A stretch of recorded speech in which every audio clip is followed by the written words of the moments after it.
നമസ്കാരം. മൈ വേൾഡിലേക്കും ഇന്നത്തെ ടാരോട്ട് റീഡിങ്ങിലേക്കും എൻ്റെ എല്ലാ പ്രിയപ്പെട്ട കൂട്ടുകാർക്കും സ്വാഗതം. നല്ലൊരു ദിവസം ആശംസിക്കുന്നു. ഞാനിന്ന് നിങ്ങളുടെ ഒരു കറണ്ട് സിറ്റുവേഷൻ എന്താണെന്ന് യൂണിവേഴ്സിനോട് ചോദിക്കുകയാണ്. അപ്പം നിങ്ങൾക്ക് ഇന്ന് വന്നേക്കുന്ന കാർഡ് ഞാൻ ഫസ്റ്റ് എടുത്തത് 9 ഓഫ് പെൻറ്റിക്കിൾസ് ആണ്. വളരെ പോസിറ്റീവോട് കൂടി ഇരുന്ന് കാണുക, നല്ലത് വരുമെന്ന് ചിന്തിക്കുക. ഇത് മജീഷ്യൻ കാർഡ് വന്നിട്ടുണ്ട്. അപ്പോൾ നിങ്ങൾക്ക് ഇത് റെസനേറ്റ് ആവുകയാണെങ്കിൽ മാത്രം എടുക്കാം, അതല്ലെങ്കിൽ വിട്ടുകളയാം. റെസനേറ്റ് ആവുകയാണെങ്കിൽ വളരെ പോസിറ്റീവ് മൈൻഡോടുകൂടി യൂണിവേഴ്സിനോട് നന്ദി പറഞ്ഞുകൊണ്ട് അതിൻ്റെ പോസിറ്റിവിറ്റി നിങ്ങളിലേക്ക് ക്ലെയിം ചെയ്യാം. 10 ഓഫ് വൺസ് വന്നിട്ടുണ്ട്. അപ്പോൾ വളരെ പോസിറ്റീവോടുകൂടി ഇരിക്കുക. നിങ്ങൾ ഈ നെഗറ്റിവിറ്റി നിങ്ങൾ കളയുക. നെഗറ്റിവിറ്റി നമ്മൾ ആലോചിച്ചുകൊണ്ടിരുന്നാൽ അത് തന്നെ നമ്മുടെ ജീവിതത്തിൽ വരികയുള്ളൂ. 4 ഓഫ് വൺസ് വന്നിട്ടുണ്ട്. അപ്പം വളരെ നല്ലൊരു ത്രെഡാണ് നിങ്ങളുടെ ഒരു റീഡിങ്ങിലൂടെ ഇന്ന് വന്നത്. അപ്പം 10 ഓഫ് സോർട്സ് പറയുന്നത് ഒരു കടുത്ത നിരാശയിലൂടെയാണ് നിങ്ങൾ മുന്നോട്ട് പോയിക്കൊണ്ടിരിക്കുന്നത്. നിങ്ങൾ എത്ര പ്രാർത്ഥിച്ചിട്ടും എന്തെല്ലാം ചെയ്തിട്ടും നിങ്ങളെ ഒരു ആഗ്രഹം നടക്കുന്നില്ല എന്നൊരു ചിന്തയാണ് നിങ്ങളുടെ മനസ്സിൽ. ആ ഒരു ചിന്തയിലൂടെയാണ് നിങ്ങൾ കടന്നു പോയിക്കൊണ്ടിരിക്കുന്നത്. പക്ഷേ നിങ്ങളുടെ ജീവിതത്തിൽ ഒരു അത്ഭുതം സംഭവിക്കും. നിങ്ങളുടെ ജീവിതം മറിയും. യൂണിവേഴ്സ് വിചാരിച്ചാൽ ഒരു നിമിഷം മതി ഏതൊരു പ്രതിഭാസവും മറിയാൻ വേണ്ടിയിട്ട്. നിങ്ങളുടെ ജീവിതത്തിൽ ഒരു സമൃദ്ധിയും ഒരു ലക്കും ഒക്കെ കടന്നു വരും എന്ന് തന്നെയാണ് പറയുന്നത്. ഇത് മജീഷ്യൻ കാർഡ്. ഒരു അത്ഭുതം നിങ്ങളുടെ ജീവിതത്തിൽ സംഭവിക്കും.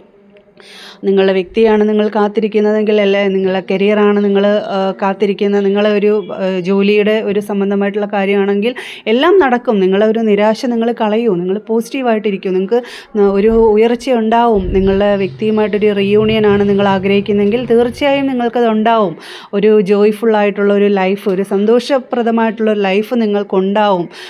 അപ്പം ഞാൻ യൂണിവേഴ്സ് നിങ്ങളോട് പറയുന്നത്, ഒരു വ്യക്തി ഒരു സെപ്പറേഷനിൽ പോവുകയാണെങ്കിൽ നമ്മൾ വിചാരിക്കുന്നത് പോലെ അവരെ വലിച്ചെടുത്തുകൊണ്ട് വന്നു കഴിഞ്ഞാൽ അവർ ആ തെറ്റ് പിന്നെ ആവർത്തിക്കത്തില്ല എന്നുള്ളതിന് എന്തുണ്ട് ഉറപ്പ്? അപ്പോൾ യൂണിവേഴ്സ് അവർക്കൊരു ശിക്ഷ കൊടുക്കും. അപ്പോൾ യൂണിവേഴ്സ് ഒന്ന് തീരുമാനിച്ചിട്ടുണ്ട്. ആ ഒരു തീരുമാനത്തിൽ കൂടെ എല്ലാ കാര്യങ്ങളും മുന്നോട്ട് പോകുകയുള്ളൂ. തെറ്റ് ചെയ്തിട്ടുണ്ടെങ്കിൽ അതിൻ്റെ കർമ്മ അനുഭവിച്ച് ഒരു പാഠം പഠിച്ച് ജീവിതത്തിൽ നിന്നൊരു അനുഭവം വന്നാൽ ഏതൊരു വ്യക്തി ആയാലും നല്ലൊരു ജീവിതത്തിലോട്ട് വരികയുള്ളൂ. അപ്പം ഞാനൊരു വചനം എടുത്ത് നോക്കാം. യൂണിവേഴ്സ് എന്താണ് നിങ്ങൾക്ക് കാണിച്ചു തരുന്നതെന്ന് ആ വചനത്തിൽ കൂടെ, ആ ഈശ്വരനിൽ കൂടെ പറയട്ടെ. അപ്പം ഈ ഒരു വചനം നമുക്ക് എന്താ വരുന്നതെന്ന് നമുക്ക് നോക്കാം. നിങ്ങളുടെ പാപങ്ങൾ കടും ചുമപ്പാണെങ്കിലും അവ മഞ്ഞുപോലെ വെണ്മയുള്ളതായി തീരും. അവ രക്തവർണ്ണമെങ്കിലും കമ്പിളി പോലെ വെളുക്കും. കണ്ടില്ലേ? ഈശ്വരൻ പറയുന്നത് ക്ഷമയോടെ ഇരിക്കൂ, എല്ലാം സക്സസ് ആവും. നിങ്ങളൊരു സക്സസ്സിലേക്ക് തന്നെ എത്തുമെന്ന് തന്നെയാണ് യൂണിവേഴ്സും സർവേശ്വരനും പറയുന്നത്. നമ്മൾ ക്ഷമയോടെ കാത്തിരിക്കുക. അപ്പം ഏറ്റവും നല്ലതായിട്ടായിരിക്കും അത് നിങ്ങളിൽ എത്തുന്നതെന്നാണ് ഈശ്വരൻ നിങ്ങൾക്ക് തരുന്ന സൂചന. നിങ്ങൾക്ക് നല്ലൊരു ഉയർച്ച ഉണ്ടാവട്ടെ.